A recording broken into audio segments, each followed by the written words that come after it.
Charakter und Stil. Herzlich willkommen, liebe Wohnmobilfreunde, liebe Camper, hier bei Mobilwetter auf dem Caravan-Salon bei Klaus Schönherr, ein Urgestein eines Reisemobilverkäufers. Er stellt uns heute vor den Kia i90 hier am Stand beim Caravan-Salon 2025. Ja, leider mussten wir hier nachvertonen, weil uns der Ton ausgestiegen ist. Das haben wir erst im Nachhinein bemerkt. Aber nichtsdestotrotz, wir vertonen hier Klaus Schönherr nach. Er zeigt uns einmal den i90 hier. Der Kia i90 hat jede Menge Außenstaufwäscher. Hier zeigt uns Klaus einmal die neuen Verschlüsse von den Servicetüren. Dadurch, dass der Kia i90 keinen technischen Doppelboden hat, haben wir hier kein Durchreiche- oder Durchladesystem, sondern ganz normale Stauklappen. Auch hier schön zugänglich die Fahrgestellnummer. Wenn jetzt hier der TÜV irgendwas nachschauen möchte, haben wir hier schönen Zugang. Hier noch einmal eine technische Serviceklappe. Hier ist die ganze Elektronik versteckt. Wenn mal ein Servicetechniker hier ran muss, dann kommt er schön daran. Dann haben wir hier die extra breite Aufbautür, extra gedämmt und extra breit bei dem Kia i90 mit diesem Doppelverschluss und integrierten Mülleimer. Beim Mobilwetter ist es ja bekannt, dass die serienmäßig sehr viele Außenanschlüsse haben. Hier haben wir zum Beispiel einen Außenanschluss für Gas und einen Außenanschluss 230 Volt bzw. Antenne und 12 Volt. Hier sehen wir mal die Garage, hier die Verstellung von dem Hubbett, eine Steckdose und nochmal separat Lichtschalter und natürlich in der Garage versteckt die Außendusche mit warm und kalt. Durch das höhenverstellbare Queensbett, wie bei uns, haben wir hier solche Klappen. Wie uns Klaus zeigt, kann man die hoch machen. Und wenn man jetzt das Bett hoch und runter lässt, vergrößert oder verkleinert man den Stauraum in der Garage. Das ist bei uns auch der Fall. Hier hat Klaus das Hubbett einmal hochgefahren und zeigt uns natürlich die Befestigung an der Rückwand von dem Hubbett.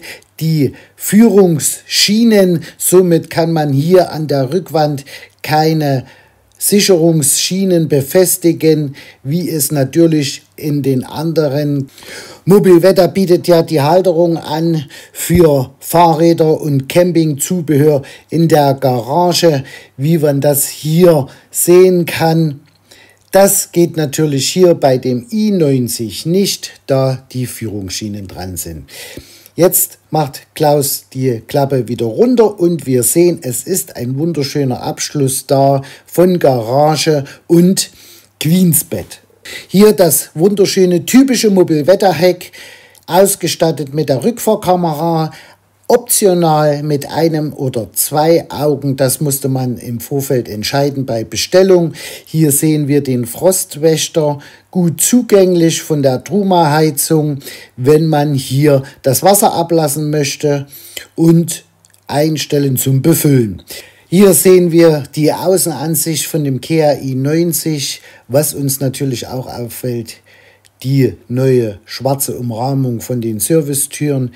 Dann haben wir hier die Toilette, dann noch einmal hier das Gasfach mit der Möglichkeit von 2 11 Kilo Gasflaschen. Eine Duo-Control ist hier schon verbaut. Natürlich hat hier auch eine Gasanlage, eine wiederbefüllbare Gasanlage Platz, die sogenannten Tankflaschen. Hier zeigt uns Klaus noch einmal die fahrerseitige Tür von dem Kia, gut zum Besteigen und natürlich hier auch ausgestattet serienmäßig mit einer Feststellbremse. Die Front von dem Mobilwetter Kia ist natürlich typisch für Mobilwetter. Hier haben wir die LED-Außenscheinwerfer, hier zusätzlich die Nebelscheinwerfer und für bessere Sicht und besseren Überblick beim Rangieren und beim Einparken hat sich Mobilwetter hier auch was einfallen lassen, denn die haben die Frontscheibe vergrößert, weiter nach unten gezogen, somit hat man bessere Sicht mit einem besseren Winkel nach vorn und kann besser hier einschätzen beim Rangieren. Jetzt zeigt uns Klaus das Innere von dem Kia i90.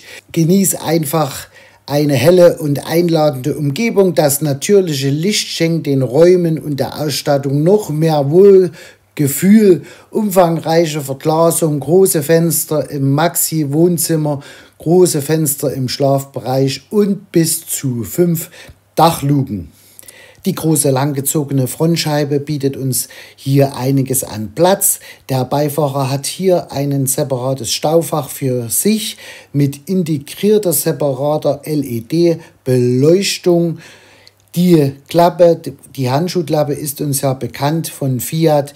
Hier ist aber außergewöhnlich, dass diese Klappe bei dem Kia i90 mit gekühlt wird, wenn die Klimaanlage an ist. Und natürlich hat man hier die Möglichkeit, auch Sachen anzustecken, zum Beispiel Telefon für das multifunktionale Radio, was hier verbaut ist. Hier sitzt Klaus auf dem einen Sitz mit dem Fenster. Das Fenster kann man nicht ausstellen, das ist ja bekannt, weil ja die Aufbautür zu dieser Seite aufgeht. Hier zeigt uns Klaus das Wohlfühlverhalten.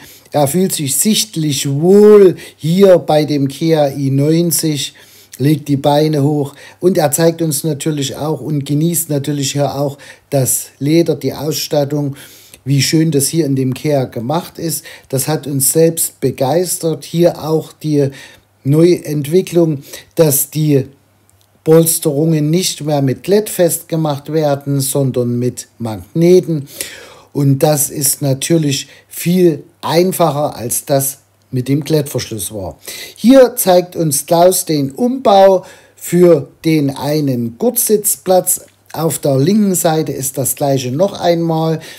Auf vielfachen Wunsch von einigen Mobilwetter-Fahrern wurde natürlich hier auch die Kopfstütze mit integriert. Wenn man das Ganze umbaut, so wie es uns Klaus jetzt hier zeigt, kann man die Kopfstütze oben einstecken, man nimmt die Polster weg, klappt das hier hoch und hat dann einen vollwertigen Gurtsitzplatz während der Fahrt und das Ganze natürlich auch am Fenster. Klaus sitzt hier wunderschön. Er sagt, es ist angenehm zu sitzen und man hat natürlich auch hier das Fenster zum Rausschauen, was ein großer Vorteil ist. Als nächstes möchte uns Klaus einmal das Hubbett zeigen. Dazu klappt er den Beifahrer und den Fahrersitz um. Das ist ja bekannt. Dann weist er uns nochmal hin auf die integrierte LED-Beleuchtung unter dem Hubbett, was hier das schöne Raumgefühl uns bringt. Hier haben wir das Hubbett. Die technischen Liegemaße zu dem Hubbett werden wir euch auf jeden Fall noch einmal hier mit einblenden. Wir kennen das ja, wir haben genau das gleiche Hubbett. Vorteil hier natürlich auch wieder die Fanggitter, die hier separat mit integriert sind und festgemacht werden. Und natürlich ein großer Vorteil, hier kann man die Gardinen oder die Seitenstoffe nochmal separat an der Wand festmachen. Staumöglichkeiten bietet uns der Kia hier ohne Ende. Über der Aufbautür haben wir hier nochmal separat ein schönes großes Staufach. Hier die Bordelektronik mit Frisch- und Abwasser. Dann zur Kontrolle Strom und alles, was man hier braucht, in einem vereint. Dann haben wir hier rechts die Anschlüsse für TV, 12 Volt, 230 Volt, damit das ideal angeschlossen werden kann. Das Schild, was uns hier Klaus zeigt, das ist ab 2025 EU-weit Pflicht in allen Reisemobilen. Ja, liebe Wohnmobilfreunde, die TV-Halterung, die uns hier Klaus zeigt, ist natürlich gigantisch. Man kann die ausziehen und man kann auch den 32 Zoll Fernseher, der hier angebracht werden kann, klappen, sodass man hinten Fernsehen schauen kann. Über den Kühlschrank haben wir hier eine separate Klappe. Hier ist eine Solaranlage installiert, die ist optional ab Werk. Hier kann natürlich auch der Gasherd verbaut werden. Hier sehen wir den Kompressor-Kühlschrank und mit Kühlfach in der untersten Hälfte. Hier zeigt uns Klaus noch einmal auch, wie groß der Kompressor-Kühlschrank ist. denn hier fehlen ja komplett die Kühleinheiten an der Rückwand und somit hat man hier idealen Platz zum Befüllen von dem Kühlschrank. Staufächer ohne Ende, wie wir schon gesagt haben, hier nochmal ein im Boden eingelassenes Staufach für Schuhe zum Beispiel oder Getränke. Diese Serviceklappen oder Staufächer haben wir ja auch im Doppelboden. Hier sind wir in der Küche von dem Kea. Hängestauschränke, 2 Stück über der Küche. Hier kann man jede Menge verstauen mit Rutschkante, die schöne LED-Beleuchtung und natürlich die typische Mobilvetta-Küche mit ihren Ablagefächern hier für Spülmittel und Spülschwamm, zum Beispiel der einklappbare Wasserhahn und die schöne Design-Ablagefläche. Dann haben wir hier nochmal Möglichkeiten, Ablageflächen zu bilden, indem man hier verschiedene Accessoires verschieden anhängen kann, also eine ganze Menge. Dann haben wir hier einen 2-Flammen-Gasherd mit einer großen Stell- und einer kleinen Stellfläche. Hier natürlich auch die Fenster in der Kea-Küche mit Jalousie und Fliegengitter, was uns die Küche im Kea auch bietet. Große Ablage-Schubkästen mit integrierten Besteckkasten. Das ist natürlich ideal. Das haben wir uns auch einmal gewünscht in der Form, wie wir es hier sehen. Dann haben wir nochmal einen großen Schubkasten im unteren Teil der Küche, wo man jede Menge an Töpfe oder Ähnlichem hier nochmal verstauen kann. Von der Küche geht es natürlich nahtlos über in das Bad, in das Raumbad. Hier sehen wir die Dusche, auch wieder separat mit integrierter Beleuchtung und ihr seht den schönen, wie soll ich sagen, Schiefer-Marmor-ähnlichen Hintergrund. Natürlich haben wir hier den Radkasten, der ist hier zu sehen und auch zu spüren. Der macht sich natürlich auch bemerkbar in der Dusche. Technisch wahrscheinlich nicht anders möglich, aber vom Design her hier die indirekte Beleuchtung wunderschön gestaltet. Gegenüberliegend kann man zumachen. Nach vorn haben wir die Toilette und den Waschbereich. Auch wieder hier Hänge-Staumöglichkeiten oben mit der Rutschkante. Da kriegt man einiges rein. Einen großen Spiegel. Auch wieder diese Marmoroptik oder Schieferoptik, wie man das nennt. Auch im unteren Bereich von dem Bad haben wir genügend Staufläche hier zum Befestigen der Toilettenrolle. Im hinteren Bereich, wie wir hier sehen, macht Klaus jetzt die Türe zu. Wir haben jetzt eine Abtrennung vom Schlafbereich in das Raumbad. Klaus steht hier auch vernünftig. Er hat hier auch ordentlich Platz durch das höhenverstellbare Hubbett. Hier sehen wir mal das schöne geschwungene Design, was hier in der Mobilvetta in der Kea durchgeführt wird. Die runden Hängeschränke. Also wir sehen das hier richtig schön, wie abgerundet das ist. Große Hängeschränke, da kriegt man auch einiges unter. Was natürlich auch neu ist, sind natürlich die Ablageflächen hier unter den Hängeschränken. Das gibt es bei uns leider nicht. Möglichkeiten bestehen hier ohne Ende. Ihr seht es, das Bett kann man hier entsprechend hoch und runter machen. Somit hat man mehr oder weniger Platz. Hier wieder die Magnethalterung der entsprechenden Kissen.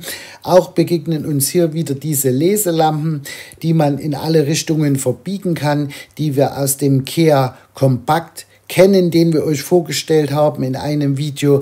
Hier zeigt uns Klaus nochmal das schöne indirekte Lichtdesign von der Kea und natürlich auch im unteren Bereich. Früher nannte man das bei uns Nachtlicht, jetzt heißt das auch irgendwie schon noch wieder Nachtlicht, aber das ist ja sehr hell. Wir haben da noch ein blaues hier verbaut, aber trotzdem sehr schön. Auch der velourbezogene Himmel hier in dem Kea mit dem Heki-Fenster und Kurbel ist hier an alles gedacht. Ein großes Dachfenster ist natürlich viel wert im Schlafbereich Und Klaus zeigt uns hier nochmal, wie er schön rumgehen kann und das Raumbad genießt. Die vordere Tür ist zu und man hat Platz nach allen Seiten. Um auf die 5 Dachfenster zu kommen, zeigt uns Klaus hier noch einmal das kleinere Heki-Fenster. Das kann man natürlich auch verwenden, wenn man hier zusätzlich eine Klimaanlage einbauen möchte oder einen Lüfter, wie auch immer. Hier haben wir auch nochmal ein großes, kurbelbares Heki-Fenster im Wohnzimmer bzw. Küchenbereich. Ja, liebe Wohnmobil- und Campingfreunde, zu den Preisen 105.870 € hier der Kia. Er hat hier schon einiges, auch vom Chassis her hat er schon einiges. Ist natürlich ein stattlicher Preis für einen Kia, aber das kennen wir ja. Aber er ist natürlich auch hier vollgepackt mit allen möglichen an technischen Raffinessen. 180 PS, 8-Gang-Automatik, das Premium-Paket, Outdoor-Paket, dann extra Teppich, dann aufgelastet auf 4,4 Tonnen. Wobei hier die Auflastung natürlich auch gerechtfertigt ist bei der Größe von diesem Wohnmobil. Wir bedanken uns bei Klaus Schönherr von A&B Reisemobile für die Vorstellung und wir sehen uns natürlich wie immer auf den schönsten Plätzen der Welt. Tschüss!